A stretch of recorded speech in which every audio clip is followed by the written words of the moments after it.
In this video, we are going to show you how to record the insertion, confirmation, care and removal of nasogastric feeding tubes. Locate the correct patient and open their record. From within the patient's record, select Assessment and Fluid Balance from the left-hand menu. From here, select Lines, Drains and Tubes band. From within here, you can select nasogastric feeding tubes. To add a nasogastric feeding tube, you need to select the blue heading. Every activity that you do, it's really important that you click the blue heading at the top. You then need to click on the repeatable group to add the feeding tube in. You will then add in the type, where it is located and the gauge.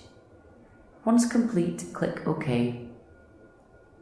When documenting the insertion, you must also input the NG tube insertion date and time, and the assessment date and time. It is important to do this, as this will automatically calculate the NG tube days in situ.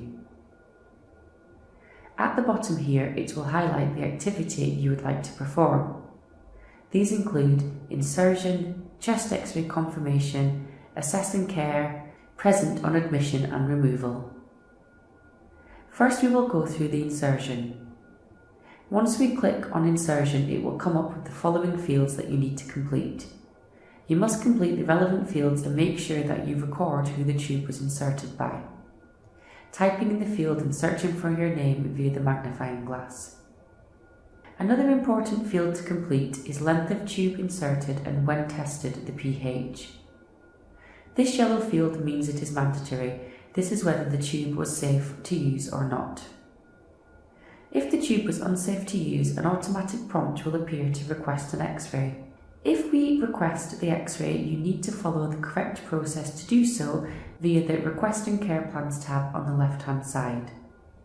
Once we have completed the relevant fields, you can click the green tick to sign. For the purpose of this video, I am now going to go through the remaining activities. If chest X-ray confirmation is required, further details should be documented once the results of the X-ray are known. Select the chest X-ray confirmation activity section.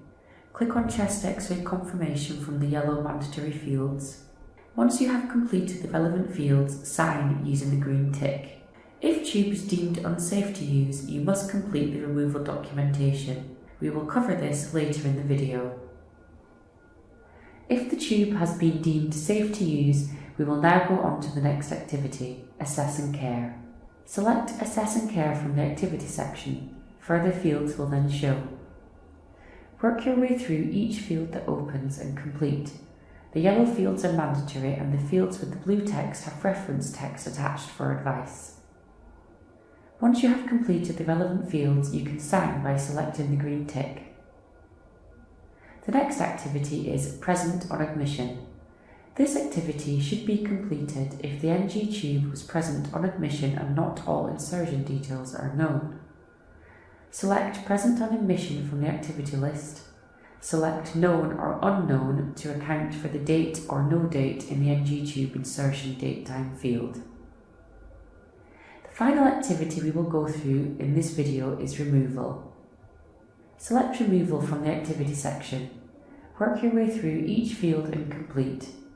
If the tube is being removed intentionally, it will prompt for the name of who it was removed by. Once completed, you can now sign by clicking the green tick. Thank you for watching this EPR training video. More information and a step-by-step SOP guide of the processes covered in this video can be found on the EPR SOP app on your desktop.